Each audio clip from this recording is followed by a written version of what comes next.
What's up, everybody? Welcome into Between the Tackles. I'm your host, Michaela Vernava, along with Doug Kyed and Zack. And guys, super excited about our new partner, 47. Really happy that they have come on board with us, and we have that fancy intro now, which I may have edited and I'm a little bit proud of. But most importantly, really excited that 47 is joining us. Absolutely. They hooked us up with some nice hats at the Super Bowl. So yeah, they hook us up with a lot fan. of great gear. Very comfortable, honestly. Love the fit of everything. Good Both fitting the hats. Yeah, so good. So good. it's easy to mess up a hat, too. It is. Yeah. They're usually too rather, shallow. It's hard to get the right fit of a hat. That But too. 47 has it down. Really There you has go. it down. It's a positive spin on that. And as you guys know, before the games, I am out in the parking lots of Gillette Stadium and elsewhere around Foxborough. 47, we have some great gear that we give out. Usually go out and talk to fans. So now that 47 is involved in our podcast, which we're super excited about, tweet at us before the games if you are going to be down here. Let us know where you're tailgating. I will find you, give you some gear.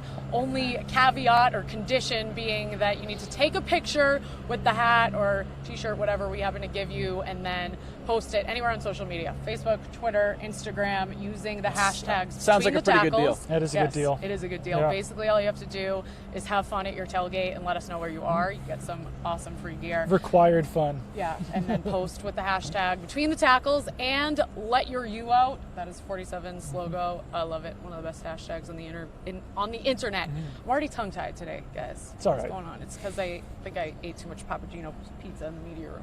I almost didn't get a question after Bill Belichick this morning. I was so tongue-tied. Isn't that the word? There's like a lot of alliteration in my question. I was like, whoa, I don't know where I'm going with this now. Which question was it? Something about Cam Newton and Deshaun Watson. I don't know. I don't remember what the exact alliteration was. I just remember Blacked I out got a little bit. tongue-tied. Yeah.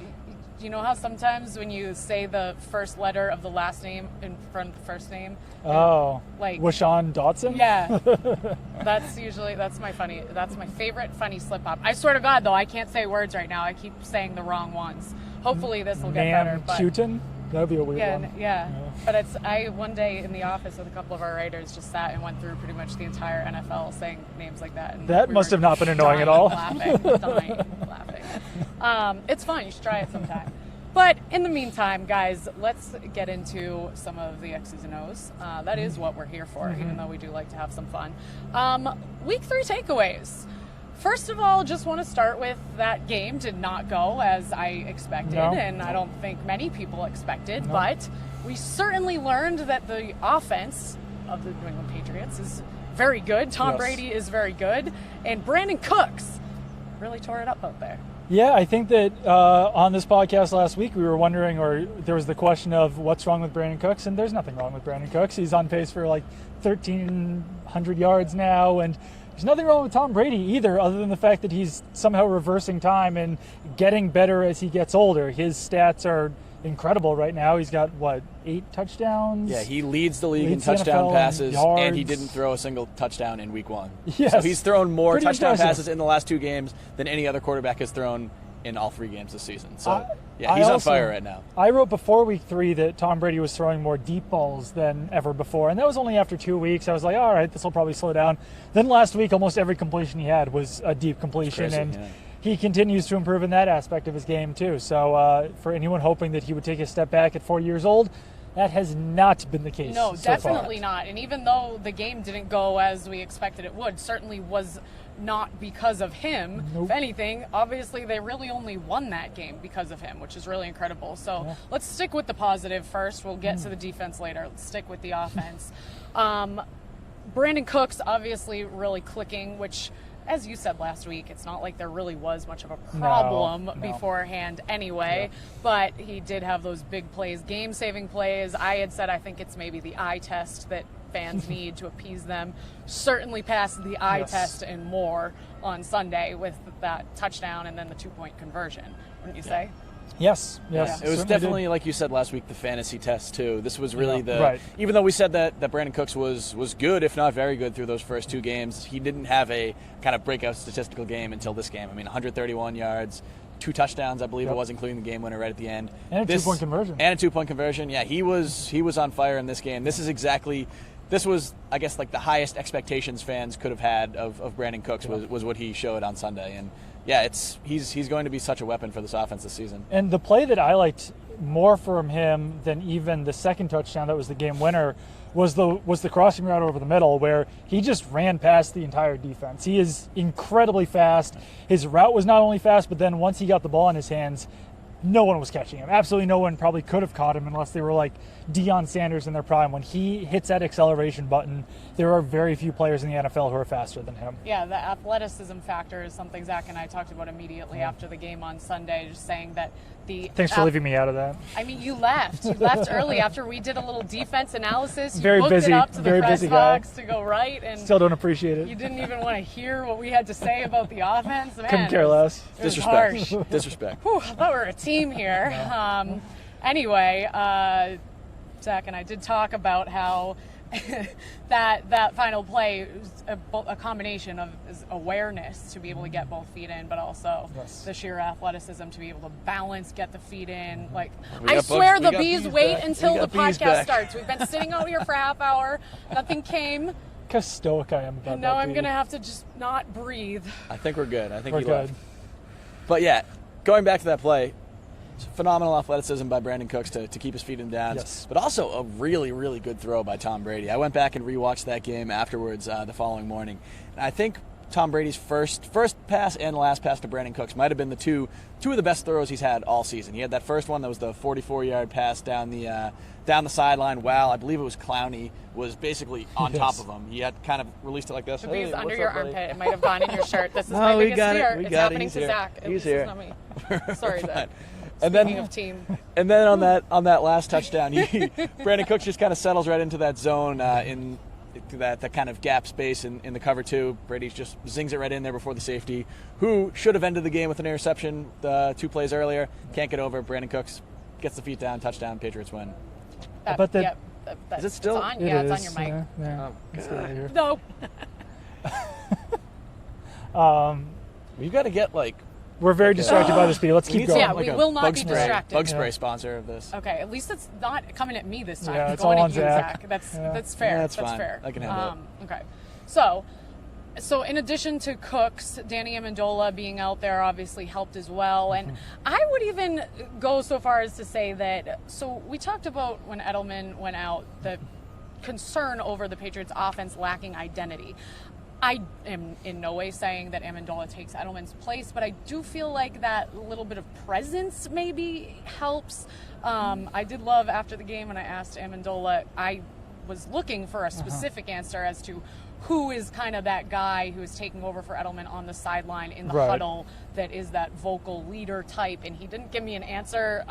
The answer I was expecting, he said that they all try to channel their inner squirrel, which I did think was funny. Great quote. But Yes. just in looking at the Patriots, the identity of the Patriots offense now, do you have a better idea of what that is? Do you think that they've kind of built up an identity now without Amendola? I guess is do. what I'm And saying. quick sidebar, there's a squirrel on the field during a Kent State game this weekend, which I thought was just very fitting since that's Julian Edelman's I thought you were going to say nickname. right now. I was like looking out of the corner of my eyes. It's like, is and, this squirrel going to attack school. us too? But I do think they have an identity, but I think that it's very different from what it was when they had Edelman, and that's because they are relying so heavily on the deep ball with Brandon Cooks out there, and Chris Hogan's a good deep ball receiver. Rob Gronkowski's a big deep ball receiver. I don't think that we would have seen Brady relying this heavily on the deep ball if Julian Edelman was still out there. So I think that really has kind of taken over the identity. And Amendola is an interesting piece because he's not going to be playing at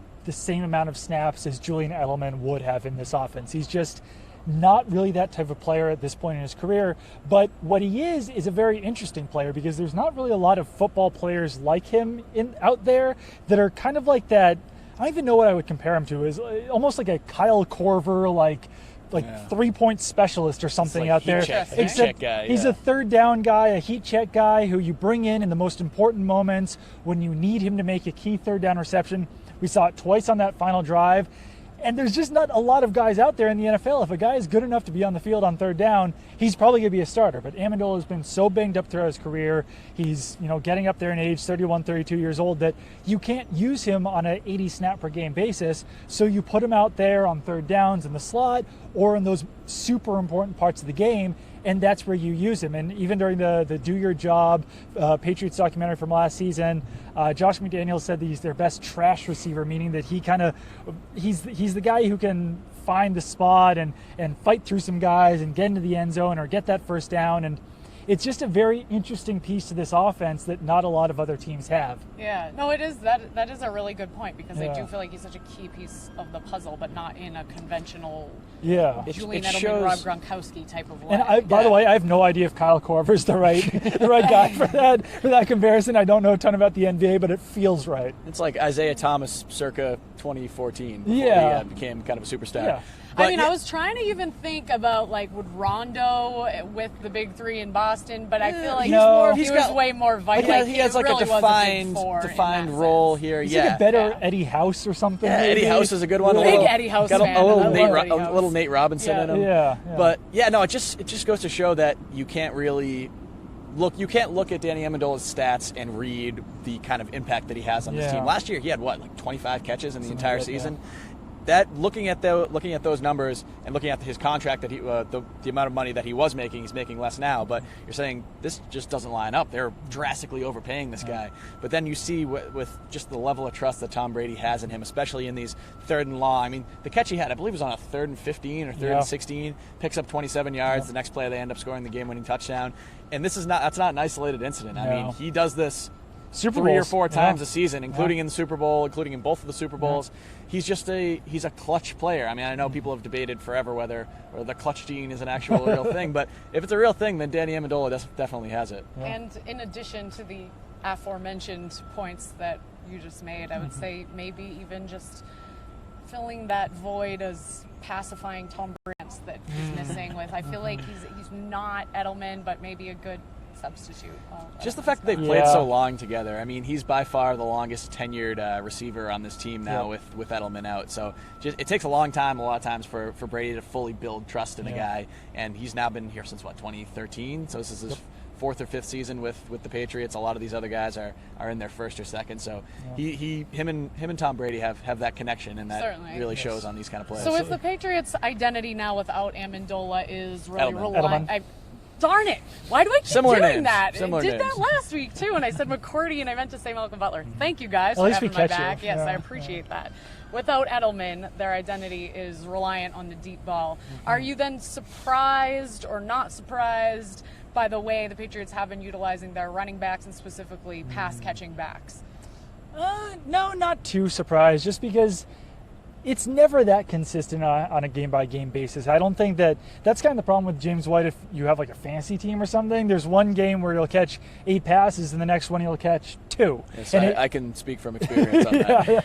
And I think it's just all a part of gameplay, and it's all about the opponent. I think that everyone expected James White to have a bigger role in this game because they were going up against those Texan linebackers, but it's all about unpredictability in this offense. But as far as pass catchers go, no, but I will say that the Patriots' running game in general just has not been as strong as everyone expected them to be heading into this season, and that's just really something to watch moving forward because early last season they were extremely strong with LeGarrette Blount in there, and that just hasn't really been the case so far this year. They've been relying really heavily on Brady, really heavily, like we've said, on the deep ball. So there hasn't been those, safe yards that they usually get. It's chunk plays rather than the 4 or 5 yards here and there, either to Blount or to an Edelman type. Yeah, going to that point, I looked at all the third downs that the Patriots have had this season yesterday. They've had 9 occasions where they've been in third and less than 5, so third and 1, 2, 3, or 4 inches. They've had 14, they've had 14 occasions where they've been in third and 10 or longer. So it shows they're not picking they're not picking up these yards on the early downs, and then they're actually having better success in the third and 10 plus than they are in the third and 1 to 4. So they're not getting those. Their running back play, moral of the story, their running back play has not been really up to snuff this season, and it's kind of an opposite example of what we were talking about with Brandon Cooks, where the fantasy impact wasn't there, so people were thinking that he was Right. struggling. It's the opposite. Mike Gillislee has 4 touchdowns. If you Yeah. have him on your fantasy team, you're probably feeling pretty good about yourself. But outside of those 4 touchdowns, he really hasn't done a whole lot this season. He's really been stuffed on a couple of those. I mean, all those touchdowns have come pretty much at the goal line. Yeah. But when he's not on the goal line, when he's trying to pick up a 1 or 2 Third and yards one on or 3rd and fourth 1, and one, 4th yeah. and 1, 4th and 2, he's getting stuffed. Or he's getting stuffed, rather. And I would be curious to see if he had maybe 2 touchdowns this season, what the kind of the general thought about his play would be. And it's been somewhat disappointing so far, especially after what we saw from Blunt last season. Yeah, I threw out there this week on Twitter, like, when do we start to worry about Mike Gillislee? I And saw that. there were some people who got like kind of mad at me about it and told me it was a terrible take. I was like, well, it's actually more of a question than a take, but let's not get into, that's too fine of Splitting details here, hairs. splitting hairs. But I mean, he's averaging 3.2 yards per carry. He ranks very low so far in Pro Football Focus's elusiveness rating. He's not creating a lot of missed tackles. I think a lot of people have been blaming the offensive line. I think that they're somewhat to blame as far as this, because they're not really letting him build up steam, and when you're not building up steam, then you can't really force those missed tackles. But him and Rex Burkhead ranked extremely high last year as far as creating missed tackles, as far as that elusiveness rating, and it's just not clicking right away for Mike Gillislee. I'm not ready to worry yet, but maybe after another week or two where he's still averaging around that 3.2 yards per carry mark, then maybe we do start to worry a little bit more and start to say that he's not fully living up to that potential. Yeah, And I mean, last season he averaged 5.7 yards per Yes. carry, best in the entire NFL. He's averaging more than 2 full yards fewer so far. Obviously, small sample size, only 3 games, but he's definitely not living up to the kind of expectations he had coming in. And I think a lot of it, too, is just he's not breaking off those big plays. And Yep. once you do start building up those big plays, then that yards per carry goes drastically up. But, yeah, well, it's just something to monitor. I'm not ready to worry yet, but when do we start to worry? When we'll know when we take the next litmus test. Yes. That's for sure. I'll tell Yes. you that much. But overall, right now, not much reason to worry about the Patriots offense as a whole. Nope. But last week, Doug, you said you needed one more game out of Gronk to really get a gauge on where he's at in terms of Yeah. much of an impact he'll be able to have. I think he's good. What's the- We're good to go here. All right. I think, All right. yeah, I mean, he looked good in that game, and that was even while he was chipping in a lot on J.J. Watt. So it seems as if, the Alex Guerrero work is doing wonders for him. We'll see. He actually stayed healthy for an entire game. Yep. never gave Patriots fans a scare, so that's always good to see. So now it's just about keeping him healthy for the rest of the year. Yeah, we just listened to Luke Kuechly on a conference call, the Panthers linebacker. He was very, very complimentary of what he had to say about Rob Gronkowski. Obviously, he had a battle with Gronk a couple years ago. Gronk was such a tough time to cover that Luke Kuechly basically just had to tackle him in the end zone on the final play. Ended up getting away with it. We can get into that later. But he's definitely going to be a big threat. It looks like he's at full strength. And he talked about after that game about his role blocking and said that on that particular day, as it was really hot out, Stephon Gilmore went out for a while with dehydration issues. I personally can attest to the fact that I was pouring sweat. It was very hot. It was really hot, so I Well, can't even imagine. It's how understandable bad that this Gilmore was facing those dehydration issues, since the Patriots were probably charging him $4.50 for tap water. That's He- a very bad look. He's It's a got. very- I mean, he signed a big contract, but $4.50 for tap water, I probably wouldn't fork it over, even if I did have $70 million. Or How whatever he big were signed those for. cups too? You think there was little like Dixie cups, like the little like That the would be ones they real serve cool. in the I know, media like, workroom over yeah, here? like the little like shot glass size. Yeah. They're going to have to stock up on that this weekend. I think it's supposed to be pretty Yeah. warm again here Sunday. But my point being that Gronk did say, he wasn't out there running. I think he said, if I was out there running 50 routes in that game, I probably wouldn't have made it. But Yeah. that he did fulfill that role of, because how many snaps was he out for? He was out on the He field. played for, all but one. Yeah, he played a bunch. He played He was almost out there a almost every lot. snap. Yeah. And they needed him to stay in and help out with that Texans defensive Yeah. line, especially with Marcus Cannon out of this game. Nate Solder not really looking like he's either not fully healthy or just not 100% for some reason. They kept Gronk in as a blocker way more than they usually do, and he was still able to be there. I think he was their second leading receiver. He had a touchdown 86 catch, yards, 80 something something. like that. I think he had 8 7 catches. 8 He was catches, yeah. incredibly productive. Yeah. We need to ask him. This actually just dawned on me. Do you think that it bothers him that everyone's starting to do the spike now? I saw Hogan do a full-blown Gronk Well, it's spike not like he after his invented the touchdown. Yeah, spike. the spike's been around for I know quite a that, while. but I feel like he's kind of, what would be the word? Not trademarked, but I don't know. Yeah. In the modern era, when Yeah. you think Spike, you think Gronk. He does spike more emphatically than most. Yeah, every I commercial don't think he's in, he's spiking I don't think he has too watermelon, much spiking claim laundry. to the spike. The spike is quite grandfathered popular. in. I actually started doing my laundry like that. Have you guys seen that Tide commercial where he spikes the laundry? No. I've not. You haven't? And he's with the little girl and he's doing the laundry wrong, and she's I have like, like "You're doing it wrong." I have a side load. I don't have a top load. I have a side load too, but Oh, that's not spike then. I know I do. I side That's like spike. a- that's I like a get s- sideways and spikes. It's like a Side spike. submarine I or side something. spike. I Yeah. side spike, and I Interesting. go left and right, and it's usually it's when I have my 47 gear, I'm tossing it in there, refreshing it so that I can be There we ready, go. comfy Yeah. for the week. But let's move on to our Mm-hmm. takeaways from the Patriots defense, because that was not such a No. great performance. I mean, we can't be relying on Tom Brady in the offense to be able to put up 36 points a game. That's a lot to ask. And when Well, you're letting the Texans you might be able to this year. yeah, but But it's no, not it's not a ideal. comforting thing to have to rely on. And the No. Houston Texans put up 33 points on the Patriots defense. Panic button? A little bit? Panic is a strong word. Concern button. Yeah. For fans. I think that Fans were certainly panicking on Sunday. let's wait to see what Dante Hightower looks like. Okay. How this defense looks with Dante Hightower, because I think that they do have some talent issues. I think the Patriots defense was quite a bit more talented last season. They lost some key pieces. I think that, I don't know, Logan Ryan is in that mix, even though Stephon Gilmore kind of replaced him in there.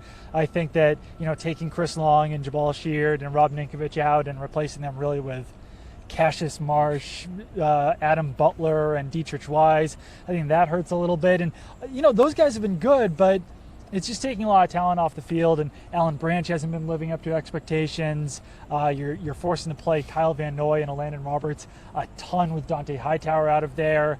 So it's a lot of Nothing little from things David kind of Harris. building up. Yeah, not a lot from David Harris out there. I think they'll figure it out. They won't be as good as they were last year. I think that we can pretty much ensure that at this point. And they were a little bit, this is me saying this, I was their number one defender last year, but they were a little bit overrated last year. So it's going to be a work in progress. Right now, they're on pace to be the worst Patriots defense of all time under Bill Belichick.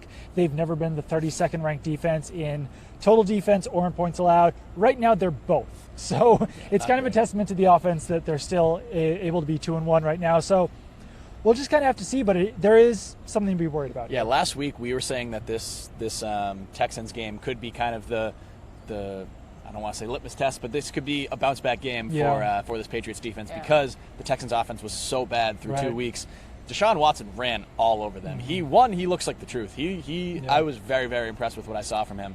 But really, the Patriots should have had like 6 or 7 sacks in this game, which on one hand you can say is probably good that they were in the backfield that much, getting that much pressure, but they weren't finishing plays and they were allowing a rookie quarterback to kind of carve them up for a lot of the game, which is why it gives me some pause going into this weekend that the Panthers, the way that they look on the field, should have some of the pieces to kind of do the same thing to the Patriots that the Texans did here last weekend. Yeah, and we'll get more into that. Yeah, well, I don't mean to be jumping ahead of our come timeline on, here. Zach, you're all over the place. Our producers are trying to do graphics. You can't skip all the way down the rundown. One thing at a time. Anyway, so definitely a bit concerned about the defense so far. They have not been dominant in any way, and they're, like you said, if the unit's ranked 32nd in total defense and in points allowed, there's no way that you can argue that they've been good. So, yeah. Well, one guy we've been talking about through these first few weeks has been Malcolm Butler. Did you think he made a marked improvement in this week? He was very good. 2 catches for 10 yards total, so each one of them was 5 yards. He looked great in this game, definitely. Yeah, he was their best defensive player, I would say. Because I know everyone was up in arms wondering, are they going to move him? Does that give you Still any could. more indication as to whether or not they would if he... Value's as high as ever right now. Yeah, true. And it's hard to tell, too, because they maybe not the reason he was starting, but the fact that Eric Rowe didn't play in this game. Eric Rowe started over Malcolm Butler last week in New Orleans.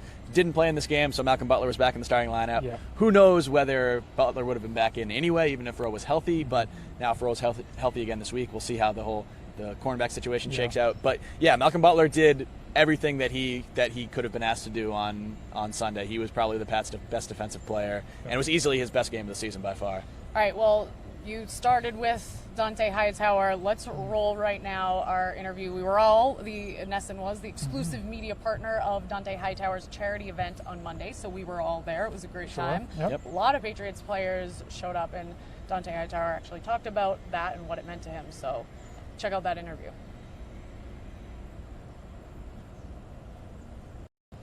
And with so many of your teammates here, obviously we see you guys supporting each other out on the field, but what does it say about your defensive unit, especially to have so many guys out here supporting you? It means a lot to me, personally, knowing that, we don't get too many off days, and, one of the off days that we have, a lot of my teammates come out and support me, not just on the defensive side, but on the offensive side too. David Andrews came out and showed his face. Rob Ninkovich came out, came out of retirement, showed his face.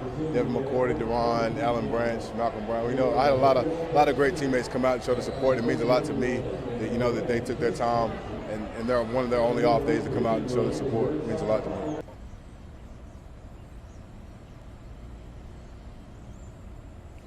So Dante talking all about the guys that were out to support him, and of course we know that a lot of teammates support each other at these types of charity events, but as Dante mentioned, David Andrews, offensive guys there.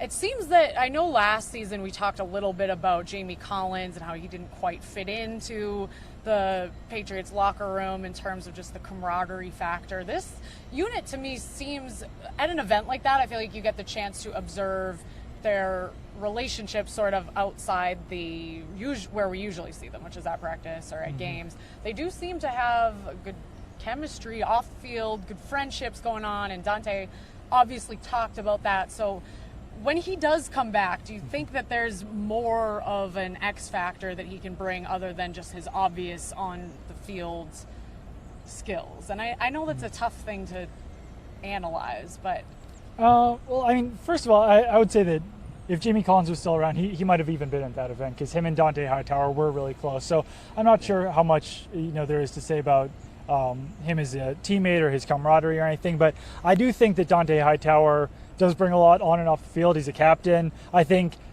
it's not something you might typically think about of him being on the field, but just his familiarity with his defense will certainly help in lining guys up, making sure everyone's doing what they're supposed to do, alerting guys when they're not doing what they're supposed to be doing. I think that just having that in their defense will be important, because the two guys doing that right now are Landon Roberts and Kyle Van Noy, both of whom are only in their second years with the Patriots. And Van Noy came in halfway through last season.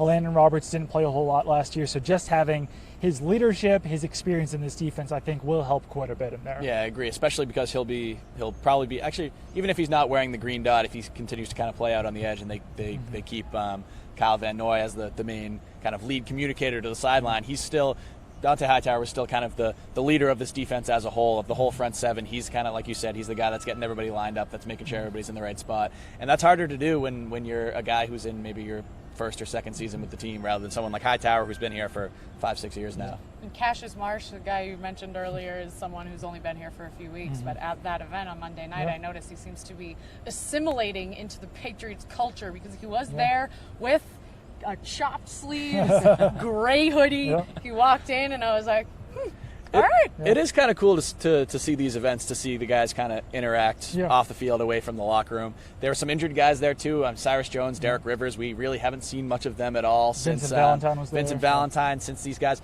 a lot of times when players are done for the season, when they end up on injured reserve, we don't really see them until maybe late in the playoffs or even the following season. It's cool to see them out there kind of supporting their teammates. And this was one of two charity events that was going on that night.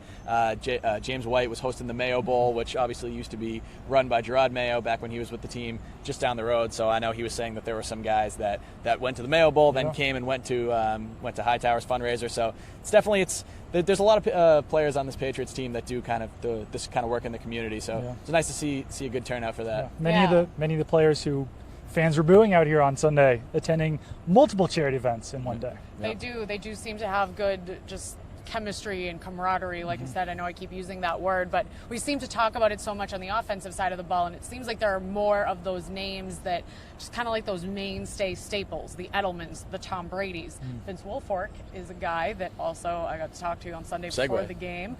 But just, I mean, on defense, Hightower now, I don't know. It's kind of weird to me.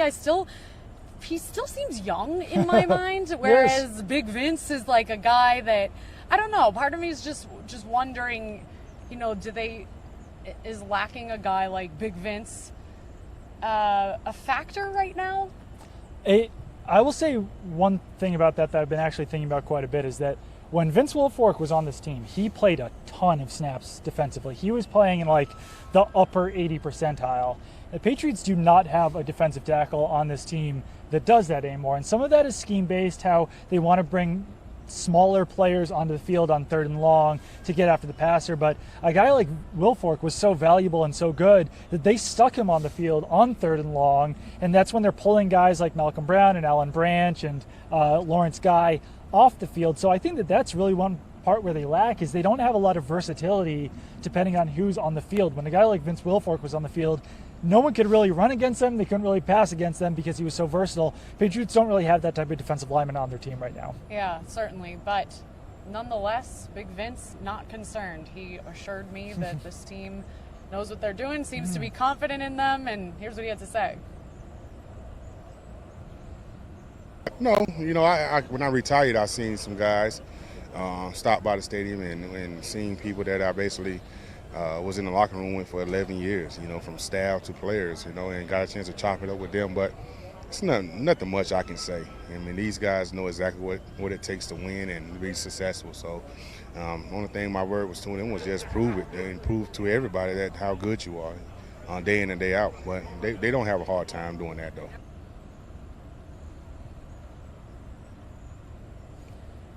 Good stuff from Big Vince. Certainly was nice to see him back mingling with a lot of Patriots fans at the tailgate he was at. Fans definitely were happy to see him. Did you get any ribs while you were over there? I didn't, because we had our that's a car, damn as shame. you know, I was with our producer Andre. We had a car breakdown situation. Oh, yeah. We took the turn out of Nesson. We had to get towed back to the station, get a new car, get here.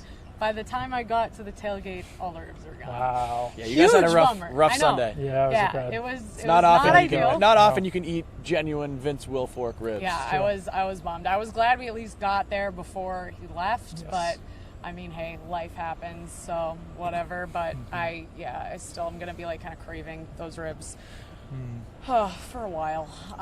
But anyway, let's get to the Panthers. Zach, you started to talk about I jumped this the gun earlier. a little. You did, and I understand why, because obviously, as you were starting to say, the Patriots defense struggled in containing Deshaun Watson. Cam Newton, similar type of quarterback. Bill Belichick said he's the NFL's most mobile quarterback. Nope. He said he's the best mobile quarterback. Best mobile quarterback. Yeah. That is Public from enemy number one. Yes. Bill Belichick. However, Top of the list. Cam Newton's my guy. Everyone knows that. I used to work for the Panthers. Shout out. This is my favorite week of the season. I mean, it's my NFC team and my AFC team. I'm not going to lie. But he has not been Superman Cam. He hasn't been Superman Cam really since 2015. No. I mean, all last season he was kind of Since he off didn't of reach his for game. that fumble. Yeah, see, business decision. Yeah, the head isn't Sorry. working out too well for him right now. It happened. But I mean, part of it was the fact that he got the crap kicked out of him for pretty much every single game last season. He was getting smashed because that offensive line was not very good. But so far this season, yeah, the line of thinking should be, well, if Deshaun Watson, a rookie, was able to do this to the Patriots, then Cam Newton should be able to have even more success at this. And it's still very possible that he could. But, yeah, Cam has not looked like the dominant threat. What was it, 2 years ago he was the MVP of the league? Right now he's probably not even a top 10 quarterback. Yeah. And that year was back when he was doing like flying into the end, literally flying like in the air. Yep. Was that the dab year when he was dabbing all year? He needs to bring back the dab. How many touchdowns did he have that year? He had a lot. He had like 10 rushing touchdowns. And it was against the Texans that year when he flipped into the end zone, like double flipped in the air. Yeah. He had a good one against the Texans, a good one against the Titans too. I remember he was talking a ton of crap that year. He was on top of the world. I remember a Titans fan's mother wrote a note about how like his dancing and dabbing was very offensive. And, I thought that was dumb. But Dak Prescott actually had, I thought, Cam Newton's circa 2015 play in that Monday night game when he dove into the end zone. Yeah, that was a good one. Yeah, but Cam Newton, has not shown us that this season. He was taken out in the third or fourth quarter last week for Derek Anderson. Derek Anderson didn't look much better in that game. As much as Bill Belichick loves Cam Newton, as much as you love Cam Newton, I do think that as far as this defense is concerned, a player like Deshaun Watson might be a little bit more dangerous. And I know how kind of crazy that sounds since Watson's a rookie, but he's just a lot more slippery than Cam Newton. And the Patriots don't really lack size on defense. They really more lack speed in that front seven. So some of those plays where Trey Flowers or Dietrich Wise or, one of these guys couldn't wrap up Deshaun Watson just because he was so agile and so slippery, Cam Newton has not looked that mobile this season. And I think that as hard as it is to drag him down because he's 260 pounds, I think that this defense probably can because they can kind of match his size. And perhaps he will look more mobile in this game. I know he's been dealing with an ankle injury. If that gets better, then maybe he will carve them up. But I think that they can kind of handle him in this game a little bit more. In this past game, Deshaun Watson, a lot of his most successful plays weren't on designed runs, which the Panthers used to love running for Cam Newton. They don't run quite as many anymore. But a lot of it was just him dropping back and just extending the play, just moving around, wriggling out of tackles. I mean, he had the one play on what would have been the game-winning drive if the Patriots didn't come back, where I think he broke 5 tackles in the backfield on one single play.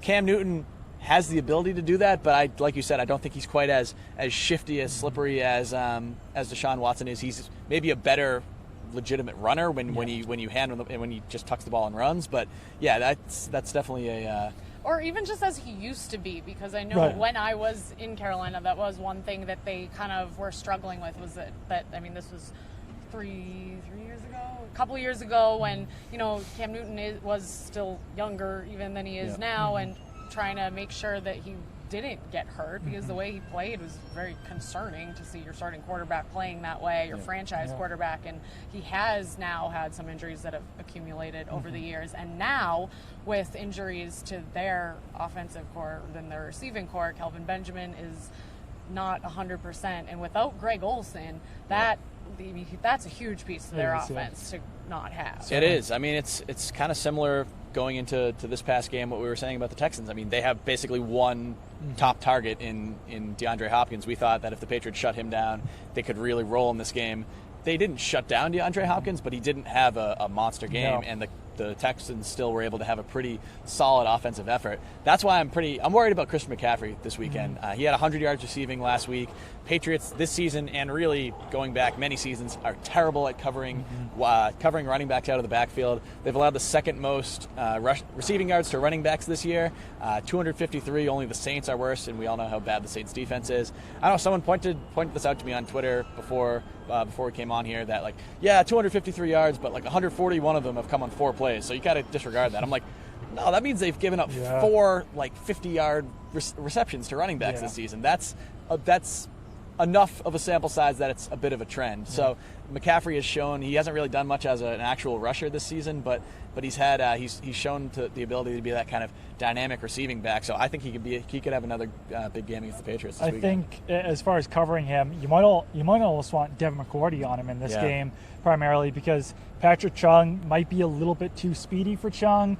I think this could be a game where they need Devin McCourty to almost play a cornerback role against him, but we'll see. Please excuse my my self-made visor here, but my retina is burning out of my left eye. It's hot out here. I was just thinking about how hot it is. And the gray sun shirt is was a poor right choice in today. just my left eye. Hopefully we finish this up before the pit stains start coming in. But when it comes to the Patriots offense going against Luke Kuechly and the Panthers defense, Thomas Davis, maybe this could be the week that they turn the run game around. As we have already talked about their sort of struggles with the running backs. The Panthers defense struggled big time against the Saints. And that was a Saints running back core that was awful through the first 2 weeks of the season. So, but yeah, they definitely struggled a lot against New Orleans, but they were really good against the run against San Francisco and Buffalo. I think they allowed 120 total rushing yards in those 2 games, then allowed almost 150 in this past game. So it's definitely could be a game where Mike Gillislee kind of comes into his own a little bit. But also the Panthers secondary is not very good. I know statistically they look pretty solid. They rank up near the top of the league in pass defense and in total defense overall, but they're kind of a no-name unit. I know it's kind of dangerous to judge any kind of positional group by by how well known their players are. But I mean, they got 2 second-year cornerbacks. Both of their safeties. I think one of them is like 35. Mike Adams is really old. Kurt Coleman is over 32. So I think this could be a game. Again, similar blueprint to this past week. If the Patriots can keep Tom Brady upright, if they can stop Kawan Short and all those guys up front from getting past the offensive line, I think this could be another game where Tom Brady picks apart a secondary. All right. Agreed. Well, if we're Ditto. all set with that analysis, we do have next a very big and very exciting surprise. But first, before I close the door, speak now or forever hold your peace. Do we move on to our new segment? I think so. Okay. Absolutely. Michaela's been ahead. working on this segment She has. for about She's very 6 months. excited. For like years now. So, we were supposed to do it in the offseason. Love a laugh from and producer Mark. A variety of reasons, it just didn't happen. But here we are. Yep. It is finally time. This is great. I'm gonna have to whip up around the iPad, which I have a tendency to struggle with. I whip my iPad back and forth. So hopefully I won't like completely blow it here. Yes. But all right, unless you've been living under a rock, you know the term basic, which most typically applies to women in our social media posts. I am here to argue that it is not simply limited to women at all. I would like to, and now basic, I mean, guys, just what do you think when you hear the word basic? First thing that comes to mind, other than pumpkin spice lattes. Oh, Mark said Michaela Vernava. I'll just ditto that. Yeah, that's a I solid have call. a little basic. I don't think I'm all that basic. I'm a little basic. Basic something you know when you see it. Yeah. Yeah, that's a good one. That's a good one. Yeah. Okay. So it's a difficult thing to tightly define. It just is a thing, and you know it when you see it. Yep. All right. For example, let's roll this. Do we have Zack Cox? My link's not working. Here we go. All right. Ooh. Look at that. Hey, it's Pretty basic. It's the Zach. the back shot. back Over shot the with shoulder. the seascape. Scenic. Yeah. Seascape. I like it. That was a good seascape. Yeah. Now, did you know that picture was being taken? I don't remember. I probably Oh, that seems a He little doesn't suspect. I probably did. remember. He I probably did, which really ups the It does up basicness. the basic. Yeah, Yeah. yeah, that is a huge basic Yeah. factor. Is Yep. when you're, see, I like you're taking a sip of the Yeah. beer, you're acting like you don't know what's happening. Not gonna lie, I've done that. Up next, No. I believe we have. What would you say? No. Hold on, I'm going back and forth here. She's having a very difficult time with No, that. I'm actually doing well with the iPad. Oh, look, there we are, guys. Yeah, see, now you're distracted. Here we are. Oh, I see it. Yeah. What are you doing? I was trying to figure it out. I wonder. Okay, so we had Zack Cox. Yes. Now, I believe up next, unless I know you guys sent a picture of me. I don't know where that falls in here. Does that come in with? Oh, that's great. Oh, wow! Imagine that. I thought we were like stuck to what I sent my producers. All right. So this one's here's, me. Woohoo! Love this one. Ah, dang. Way Yep. to go. This is Doug Kyed. This is my Doug Kyed. favorite. All right, I will say, so I thoroughly scoured y'all's Instagram accounts. Zach, somewhat basic. Doug, yeah, you're really basic. I think that I don't mean that in a bad way. I don't know if I think it's a agree great with thing. that. This I one think was, your photos are very artistic. What's the point of dyeing your hair blonde if you can't put it on Instagram? if I can't put it on Instagram, Exactly, That but was- you're showing off your new haircut. Yes. Your new haircut. Gotta do it. Off-season Doug. Gotta do it. Yeah. And just Vacation Doug. so we can put this out there, Yeah. this is getting to something that is related to the NFL, and Yes. it's pretty awesome. Here's another one of Doug. There's multiple ones of Doug. Yeah. Oh, yeah. There he is, just leaning against a wall Yep. next to a sign, Yep. casually. No there we smile. are. No smile. Doug sent one of me. There were Here's numerous me. ones to choose This from. one's me. Yeah, there was. There are. I'm So- not gonna lie. I used to pretend This not might to be the now I official embrace my basic. This is the pose. basic, broadcast journalist picture as far as people who cover the Patriots go. So did I'm you? just at work Yeah. with my microphone. So did you know Hold this on, picture was take a being photo taken? of me. Did I know this picture Yes. was being taken, or did I know that there are 30 in my camera roll because I had So to who get the who right took side? that picture? My producer Andre. See, He wasn't happy you know about that doing it either. that He never account, is. the boyfriends of Instagram, whatever Yeah. it is, of it's like That's guys taking really pictures. funny. There can be an account Cameramen of Instagram. Cameramen of Instagram, of producer Mark and producer Andre having to take pictures of you guys. This is very true. Anytime you guys see that happening, you need to photograph them photographing us. Anyone who does it for the Patriots.com reporters, anyone who does it for. Yeah. All right, but the point is, being basic is not a bad thing. In fact, it's quite fantastic. So, I have gathered here some NFL players. Yes. And now, you mentioned what is that Instagram? I think it's account Boyfriends of Instagram. Boyfriends of Husband, Instagram boyfriend. That is a good one. Now, this idea, I have to give credit to Bros Being Basic, that account on Instagram. yeah. Do you follow them? No. I don't follow them, but I've seen them before. Yeah, They're so good. very funny. They very intentionally mimic the typical basic girls poses. Very funny. But my point is, let's bring up Mr. Tom Brady. Yes, believe it or not, even the TB12 is basic. Like, look at that. Look at the selfie. Who do you think man. took this picture? Do you think it was Giselle? Do you think it was his do you think that was Alex Guerrero who took that picture? Probably. Do you think I it was would his vote Alex personal assistant guy Ben who took that picture? Maybe it was. Do you think it was his Julian kids. He took that picture? I think it was Julian Edelman. I think he might have a 100% professional think it was Julian Edelman. Instagram photographer. Ooh, now might that be. he's all in the social Yeah. media It's true, game. because he does have Definitely. the TB times and such Yeah. as well. Yeah. But can we just read the caption real quick? Matching PJs tonight with Nice. at Jordan Spieth. So maybe it was Jordan Spieth who Go took get the him picture. tomorrow. Yeah. Hashtag Yeah. rest, win, repeat. Yeah. That is some fantastic It Instagramming is. game. You would expect nothing less from a GOAT like Tom Brady. I will say, if 47 wants to give me some free clothes, I will I'll take some basic I'll pictures, take basic Instagrams every single day. Yeah. All right. So 47. Well, you Hook already it up. know that they will, Zach. Anyway, here we go. Mr. Julian Edelman. Now, I thought that he was the most basic bro on the New England Patriots. We'll get to that. I did find this one someone is pretty even more basic. basic than him. Be ready for what comes next. You know what? Looking off into the distance. This makes me think I've never taken one of these pictures where someone takes a picture of me and I'm supposed to act like I don't know that it's happening. I think I need to up my game on this. I think you I do. need more pictures like this. They're good pictures. I think stuff. another attribute of the basic game is the caption too. When if it's something that you can see, that you can imagine someone putting on their Facebook status in 7th grade, it's be the change you want to see in the world, something like that. Okay, so on that note, Yep. I present to you Malcolm Butler. He, I believe, takes the cake for the most basic New England Patriot.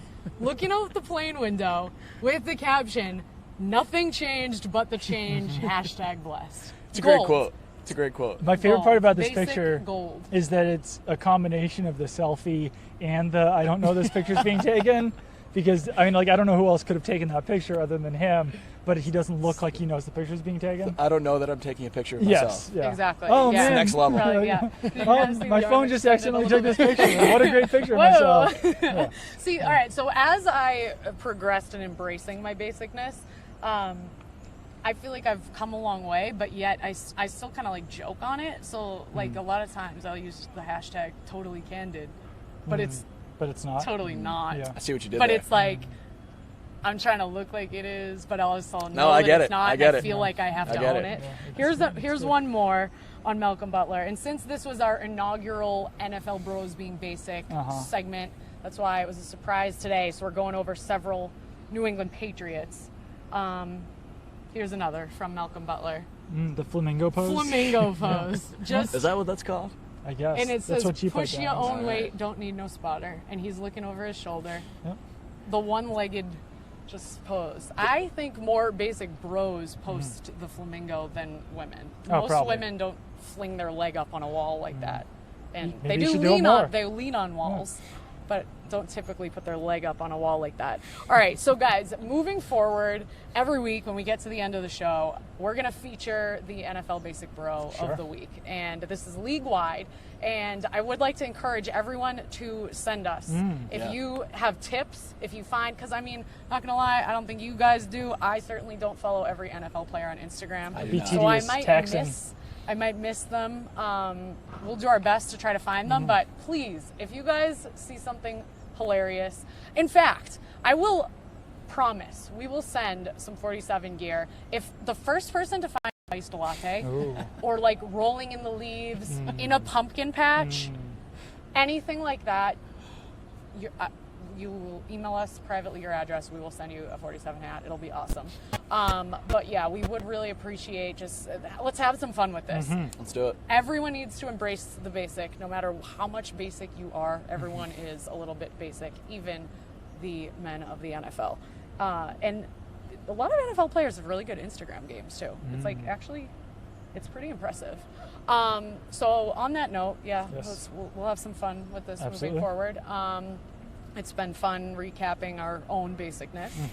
And once again, out at the tailgates at Gillette Stadium, look for us, find us. We will have 47 gear. It's going to be awesome. And in the meantime, if you're not at Gillette Stadium for the game, if you're just at home with your friends watching, have a party, and you have 47 gear on, still feel free to send that, and we will feature you guys on the show next week. It'll be ton of fun. We love shout outs, so we want to get some of you guys on here and feature your stuff. So again, tweet at or Instagram or Facebook, post at us at Nesson at 47, hashtags between the tackles, hashtag let your U out, and it's been another great week, guys. Yes. Signing off.